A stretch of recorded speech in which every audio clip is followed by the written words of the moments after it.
اگر آپ قربانی کا جانور خریدنے لگے ہیں اور قربانی کرنے کا ارادہ رکھتے ہیں تو ٹھہریے، پہلے یہ ویڈیو دیکھ لیجئے۔ اس ویڈیو میں ہم آپ کو بتائیں گے کہ کس کس جانور کی قربانی جائز ہے اور کس کس جانور کی قربانی جائز نہیں ہے، اور جانوروں میں کون کون سا عیب ہو تو اس کی قربانی جائز نہیں ہوگی۔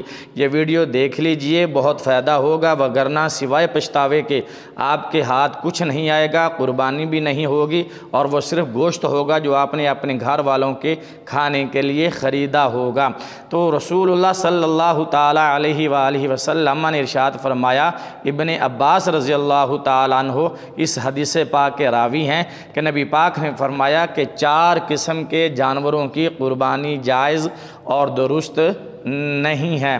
نمبر 1، کانا جانور، جس کا کانا پن ظاہر ہو، ایک آنکھ سے نظر آتا ہو، ایک آنکھ سے نظر نہ آتا ہو۔ نمبر 2، لنگڑا جانور، جس کا لنگڑا پن ظاہر ہو اور وہ چل کر قربان گاہ کی طرف نہ جا سکے۔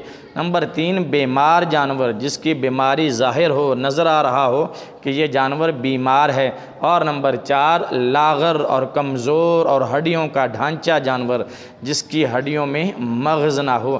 یہ 4 قسم کے جانور ہیں۔ اگر قربانی کا جانور خریدنے لگے ہیں اور کسی جانور میں ان 4 میں سے کوئی ایک بھی علامت اور عذر پایا گیا تو وہ جانور بالکل نہ خریدیں، اس جانور کی قربانی جائز نہیں ہے۔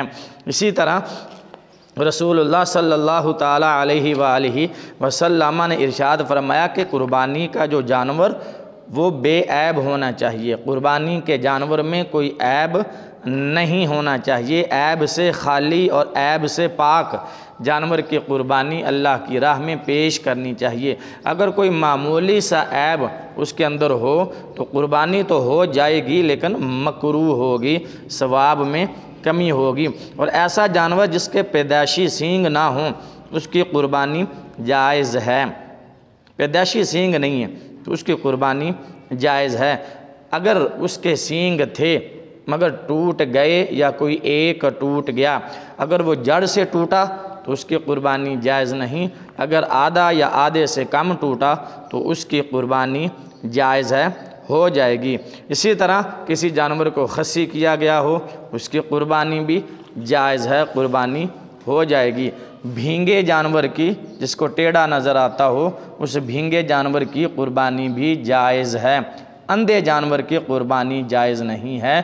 اور اسی طرح وہ جانور جس کا کان یا دم یا چکی کٹے ہوئے ہوں، یعنی 2/3 سے زیادہ کٹے ہوئے ہوں تو ان کی قربانی نہیں ہوگی، اگر 2/3 سے کم کٹے ہوں تو ان کی قربانی ہو جائے گی۔ جس جانور کے پیدائشی کان نہ ہوں یا ایک کان نہ ہو اس جانور کی قربانی ناجائز ہے، درست نہیں ہے۔ جس کے کان چھوٹے چھوٹے ہوں اس کی قربانی جائز ہے۔ اور ایسا جانور قربانی کرتے وقت اچھلا، ٹھیک تھا، تندرست تھا، کوئی عیب کوئی عذر نہیں تھا، چھری پھیرتے وقت قربانی کرتے وقت وہ اچھلا اور اس کے اندر عیب پیدا ہو گیا تو یہ عیب قربانی میں رکاوٹ نہیں بنے گا بلکہ وہ جانور قربان ہو جائے گا، اس کی قربانی جائز ہو جائے گی۔ اسی طرح ایسا جانور جس کو قربان کرتے وقت اس کے دانت نہ ہوں یا تھن کٹے ہوئے ہوں یا اس کے دودھ خشک ہوں یا اس کی ناک کٹی ہو، ایسے جانوروں کی قربانی جائز ہے۔ باقی انشاءاللہ اگلی نشست میں بیان کریں گے۔ آپ سے درخواست ہے کہ ہمارے چینل کو سبسکرائب کر دیں۔ شکریہ، اللہ حافظ۔